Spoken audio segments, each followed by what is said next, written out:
Hello students, आज हम आपके लिए कक्षा 10 के संस्कृत पदपीयूषम के प्रथम पाठ को लेकर उपस्थित हुए हैं। तो आइए इस पाठ के विषय में थोड़ी सी जानकारी ले लेते हैं। लक्ष्य भेद परीक्षा के निम्न श्लोक महाभारत के आदि पर्व के 123वें अध्याय से लिए गए हैं। इनमें आचार्य द्रोण के द्वारा कौरव पांडवों तथा अन्य राजकुमारों के लक्ष्य भेद की परीक्षा का वर्णन है। उन्होंने कारीगरों से एक गिद्ध बनवाया तथा उसे एक वृक्ष के ऊपर रखवा दिया। सबसे पहले उन्होंने युधिष्ठिर को बुलाया और पूछा कि तुम क्या देखते हो। युधिष्ठिर ने कहा कि मैं गिद्ध को, वृक्ष को, आपको और सभी भाइयों को देखता हूँ।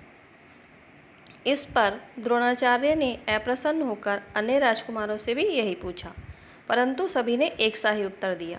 अंत में बाण साधते हुए अर्जुन ने बताया कि उसे केवल गिद्ध का सिर दिखाई दे रहा है। इस पर प्रसन्न होकर द्रोणाचार्य ने अर्जुन को बाण छोड़ने का आदेश दिया तथा अर्जुन ने गिद्ध का सिर काट गिराया। इस पाठ से यह शिक्षा मिलती है कि छात्र को सदा एकाग्रचित्त होकर कार्य करना चाहिए। यदि हम अपने लक्ष्य के प्रति एकाग्र नहीं होंगे तब हमें अपने लक्ष्य की प्राप्ति नहीं हो सकती। अर्जुन के माध्यम से गुरु द्रोणाचार्य ने यही बात बताने का प्रयास किया है कि जैसे युधिष्ठिर आदि तथा दुर्योधन आदि सभी राजकुमारों ने अपने लक्ष्य पर ध्यान केंद्रित नहीं किया, उन्हें अपने लक्ष्य के साथ साथ अन्य चीज़ें भी दिखाई दे रही थी, जिसके कारण गुरुदेव ने उनको कहा कि वह लक्ष्य साधन नहीं कर सकते, अर्थात उनको अपनी मंजिल प्राप्त नहीं हो सकती। लेकिन अर्जुन जब निशाना लगाने के लिए खड़े हुए तो उनका ध्यान अपने निशाने पर ही था। उन्हें आसपास की कोई भी चीज़ दिखाई नहीं दे रही थी। तो बच्चों, अगर हमें अपने लक्ष्य को प्राप्त करना है तो हमें भी अपने लक्ष्य पर ध्यान केंद्रित करना होगा और अपने आसपास हो रहे क्रियाकलापों से अपना मन हटाकर अपने लक्ष्य के प्रति एकाग्रचित्त होना पड़ेगा। तो आइए पाठ पढ़ना प्रारंभ करते हैं। तानस्तु सर्वान् समानीय सर्वविद्यास्त्र शिक्षितान् द्रोणः प्रहरण ज्ञाने जिज्ञासुः पुरुषर्षभः। तानस्तु उन सर्वान् सभी, समानीय बुलाकर, सर्व विद्या अस्त्र शिक्षिता नाम सभी विद्याओं और अस्त्रों से शिक्षित द्रोण है, द्रोणाचार्य ने प्रहरण ज्ञाने प्रहार करने के ज्ञान को अर्थात उनके लक्ष्य भेदने के ज्ञान को परखने के उद्देश्य से, जिज्ञासु जिज्ञासा, पुरुषर्भ है पुरुषों में श्रेष्ठ। तो आइए अब इसका अर्थ कर लेते हैं। पुरुषर्भ है पुरुषों में श्रेष्ठ गुरु द्रोणाचार्य ने सर्वान सभी प्रकार की विद्या और अस्त्र शस्त्रों की शिक्षा प्राप्त करने वाले अपने सभी शिष्यों को उनके प्रहार करने के ज्ञान की परीक्षा करने के लिए उन्हें अपने पास बुलाया। कृत्रिमभासमारोप्य वृक्षाग्रे शिल्पिभिः कृतम् अविज्ञातं कुमाराणां लक्ष्यभूतम् उपासीदत। कृत्रिम भाषम आरोप्य, कृत्रिम बनावटी, भाषम आरोप्य पक्षी को, आरोप्य स्थित करके, वृक्षाग्रे वृक्ष के चोटी पर, शिल्पिभिः कलाकारों द्वारा, कृतम बनाया गया, अविज्ञातम ज्ञान नहीं था, कुमाराणाम कुमारों को भी, लक्ष्य भूतम अपने लक्ष्य को लिए उपादिष्ट आदेश दिया। आइए अब इसका अर्थ कर लेते हैं। गुरु द्रोणाचार्य ने अपने सभी शिष्यों की लक्ष्य भेद की परीक्षा करने के उद्देश्य से एक कृत्रिम पक्षी का निर्माण कराया था। ये आप सभी जानते हैं, अभी बताया था हमने, जिसका ज्ञान राजकुमारों को भी नहीं था। इसी का वर्णन इस श्लोक में किया गया है। गुरु द्रोणाचार्य ने शिल्पी भी कृतम शिल्पी द्वारा बनाए गए, कृत्रिम भाषम एक कृत्रिम पक्षी को, अविज्ञातम कुमाराणाम जिनका ज्ञान राजकुमारों को भी नहीं था, अर्थात राजकुमार भी उस कृत्रिम पक्षी के बारे में नहीं जानते थे। वृक्ष की चोटी पर रखवाकर लक्ष्य भेद करने की आज्ञा दी। तीसरा श्लोक देख लेते हैं।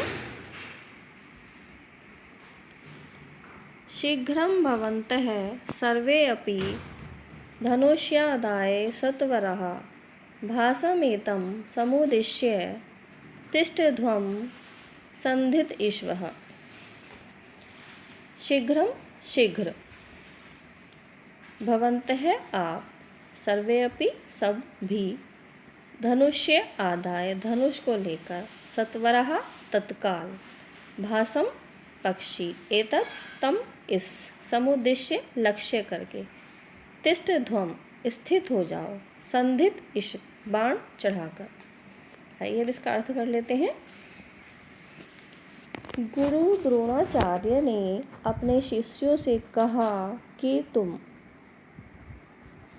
सब शीघ्र ही धनुष पर बाण चढ़ाकर मेरे पास आ जाओ।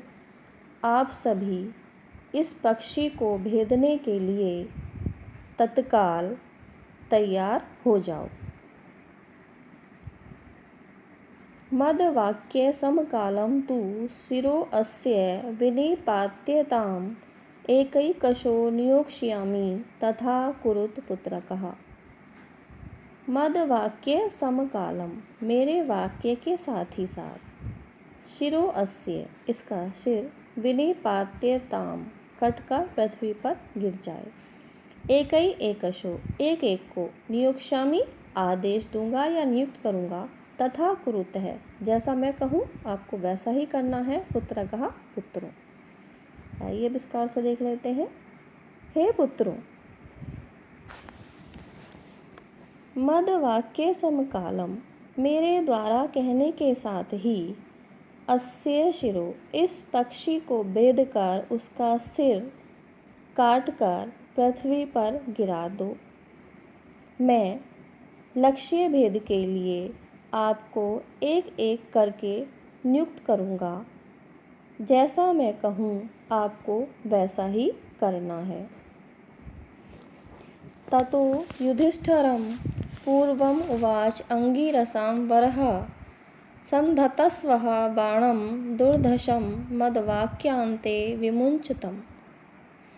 ततो, इसके पश्चात, युधिष्ठिरम, युधिष्ठिर, पूर्वम पहले, उवाच कहने पर, अंगिरसां वरः, अंगिरा गोत्र में श्रेष्ठ मुनि द्रोण, सन्धत्स्व, संधान करके, बाणम, बाण का, दुर्धर्षम, असह्य, मद मेरे, वाक्य, वाक्य के अंत में, विमुंच, छोड़ दो, तम उसको, अर्थात इसके पश्चात अंगिरा गोत्र में उत्पन्न श्रेष्ठ द्रोणाचार्य ने सर्वप्रथम युधिष्ठिर को बुलाया और उनसे कहा कि तुम असह्य बाण का संधान करके मेरे कथन के साथ ही उसको छोड़ देना। ततो युधिष्ठिरः पूर्वं धनुर्गृह्य परन्तपः तस्थौ भासं समुद्दिश्य गुरुवाक्य प्रणोदितः।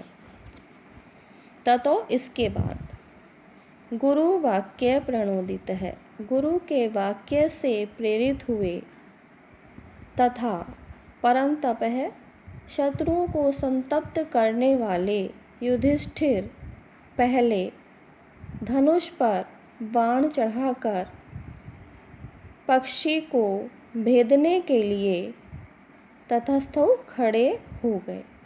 इसके बाद गुरु के वाक्यों से प्रेरित हुए तथा शत्रुओं को संतप्त करने वाले युधिष्ठिर पहले धनुष पर बाण चढ़ाकर पक्षी को भेदने के लिए खड़े हो गए।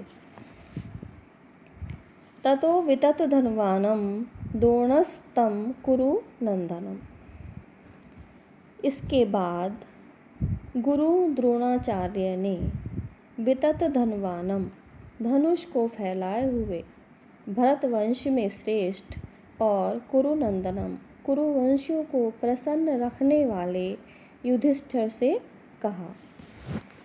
इस वीडियो में हम आपको यहीं तक पाठ का अभ्यास कराएंगे। इसके आगे की वीडियो को प्राप्त करने के लिए आप इस चैनल को सब्सक्राइब करें और अगर आपको ये वीडियो पसंद आई हो तो लाइक और शेयर भी अवश्य करें।